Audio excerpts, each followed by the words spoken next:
This video is brought to you by America First Insight. Help support the growing conservative movement by becoming a member today. And if you want to support this channel, you can also use the code REAL when becoming a member. Thank you and enjoy the video.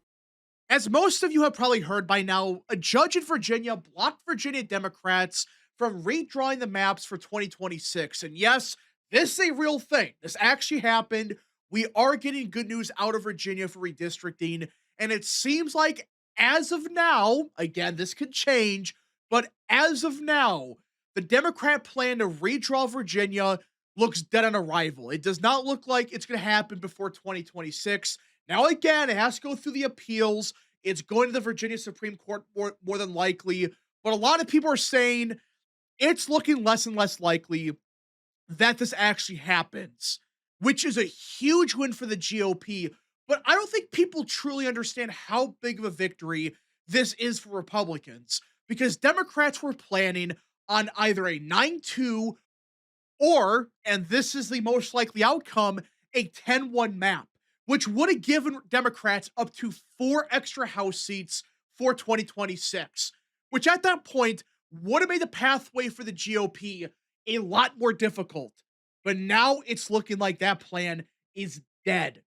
It is dead as of now, not permanently, because there's still a good chance they're going to have the referendum by 2028. So we got to deal with it then. But it's looking a lot less likely for later this year.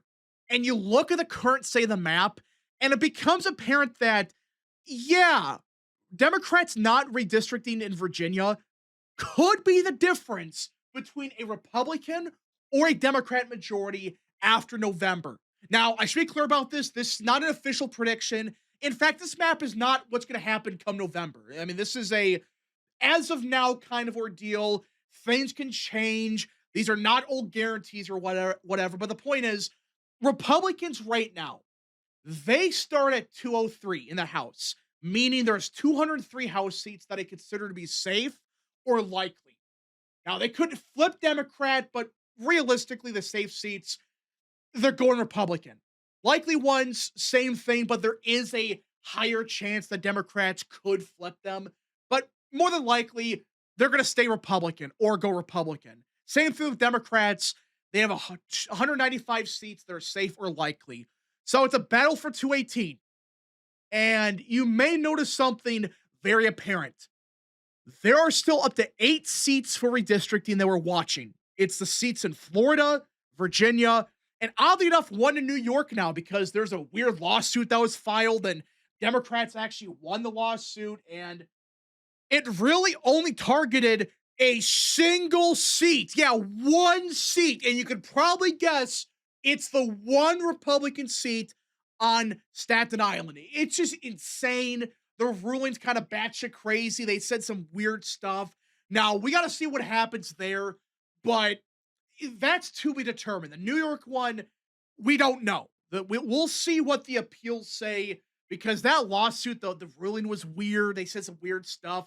There might have been a conflict of interest, but who knows? We're going to wait and see on the seat in New York. Maybe it stays Republican. Maybe they flip it Democrat.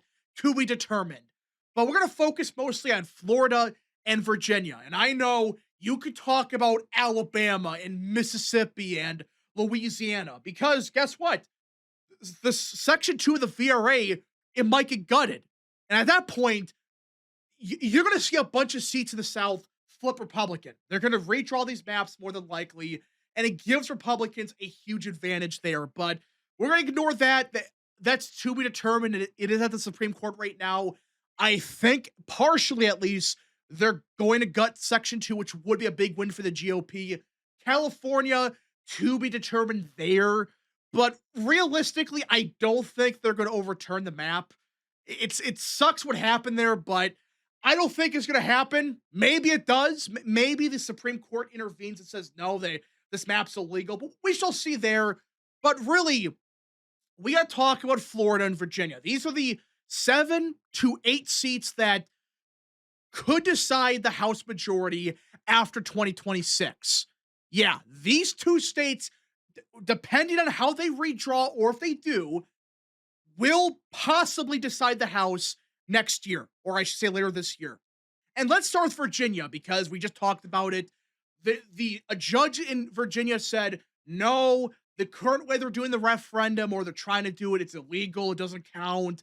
And it was a very good ruling. It wasn't just one paragraph and that's it. It was very detailed. It goes over every single incorrect thing the Democrats did.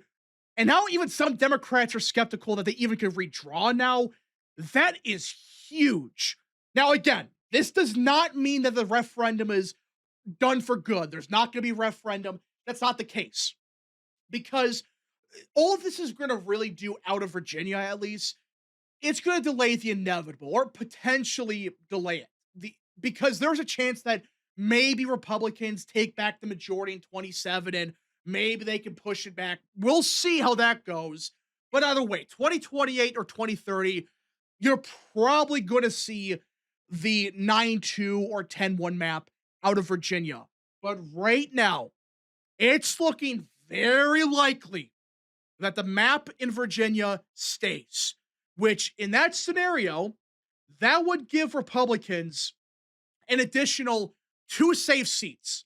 And there would be 1 seat that Republicans have the incumbent in Kiggins, but realistically is a toss-up. But look at that. Just those 2 seats alone give Republicans an even higher floor. Now that they're at 205, they just need 13 House seats to take the majority. And realistically, with what's going on in Virginia, there's a good chance there is a lot of backlash towards the Democrat Party. There's a lot of people that voted Democrat last year. They have already regretted their vote because these nutcases in Virginia, they're ramming through insane policies. They're trying to jack up the taxes immediately. It's like, wait, what? They didn't run on any of this. They ran on democracy and being a moderate. That's how they won Virginia. But nope. The second they take power, they ram through an insane agenda. Higher taxes on everything. I'm not even joking. Everything's getting taxed. 10% tax there, 20% there, 5%. They're going to jack up the income tax. Everything's going up. And they're creating new ones. It's going to screw the average person over. And they're pushing through even more radical policies on crime and stuff. It's just insane. So you could argue, well, maybe there is some backlash towards Democrats in Virginia. Maybe it gives Republicans an extra advantage there. Maybe it gives Kiggins a good chance of winning. I'm not saying it's going to be a guarantee, but who knows? So right there, you go from what was potentially going to be a 9-2 or even a 8-1 map or 10-1 map out of Virginia. And now, which would have given Democrats 199 in the House, but now you're talking about possibly staying at 206 as a starting point. If Republicans do in fact experience a surge in Virginia, again, that's not a guarantee, but just hypothetically speaking, you get the point that alone is a massive shift because now Republicans, they just need 12 seats. Democrats, meanwhile, they need what? 23? Yeah, so this is already a tough ask for Dems. I know it's going to be possibly a blue wave or whatever, but even then, they have to run the table. Under the current map, they have to basically run the table, win every likely seat, don't lose anything else, and flip a bunch of other seats that are currently held by Republicans. Is it possible? Sure. But it's not a guarantee. And this is already bad enough for Dems. Because, okay, yeah, they still got a pathway. I'm not denying that. But Republicans start off with roughly an 11-seat advantage. And a bunch of these toss-ups, they are seats Trump won by a decent margin in 2024. So already you have kind of a problem. But we haven't even mentioned Florida, which, yes, they're planning in the middle of April to have a special session when it pertains to redistricting. Now, does that mean to guarantee Republicans flip 5 seats? No. But it's looking very likely they're going to redraw the map in Florida, and it would give Republicans an insane advantage in the House. Because we're talking about up to 5 to 6 seats that they're looking at possibly drawing out that are currently held by Dems. But let's just say, for argument's sake, Republicans only target 4 Democrat seats. Okay, just 4, not 5 or 6, 4. Well, in that scenario, with it being Florida, very Republican, voter registration has gotten even more Republican. The Florida Democrat Party's dead. I mean, I'm not exaggerating. That party is dead. They have nobody, they have nothing going for it. You're talking about an additional 4 seats going to the GOP. And look at that. Republicans went from needing 15 House seats to take the majority. Now they're down to potentially only 8. And a bunch of these toss ups, they're either held by Republicans or they're fairly pro Trump areas. And that's the huge problem Dems have. Even before the redistricting stuff in Virginia and Florida, this wasn't as favorable for Dems as you would expect. There's a lot of seats that Democrats can win, but they have to hold on to a bunch of competitive seats, and they had to make huge gains in very Trump areas, which they can do in a blue wave. I'm not denying that. But right now, you're talking about Republicans only needing 8 seats to take the majority. Democrats need 23 in this scenario just to get a bare majority, get a 218. And they're going to have some huge problems. We're not even talking about the fact that they may force out halfway or fake moderates like Perez in Washington, who, she's a fake moderate, but at least she's kind of halfway sane. Well, now they may force her out. And that's a Trump district. So you're going to run into a bunch of problems in a couple of months. And I don't think Democrats really understand this. Yes, they have redistricting going on in Virginia. That looks potentially dead. Florida's not looking good. It sounds like they're going to redraw the map there. New York, okay, you gain 1 there. Let's just say you do. Well, it's only 1 seat.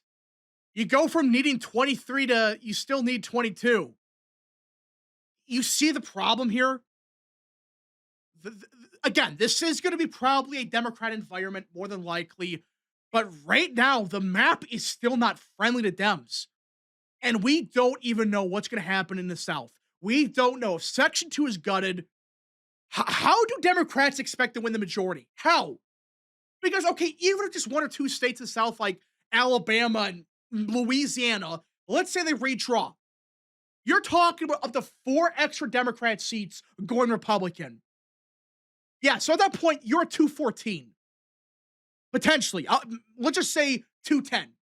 In that scenario, there are 210 House seats that are safe or whatever. That's still not good for Dems. Dems still have to run the table, can't lose anything else, and you're talking about a small majority. But again, this is not an official prediction. A lot can happen. It's just as of now, we don't know. We just really don't know enough to really give a true, accurate prediction. Because we don't know with redistricting. We don't know what the lawsuits in California, Utah, Virginia, New York, potentially Florida. We just don't know as of now. Anyways, folks, thank you so much for watching. If you guys did enjoy, smash the like button down below, subscribe, share with your friends, and of course, join the channel today. Godspeed to all of you.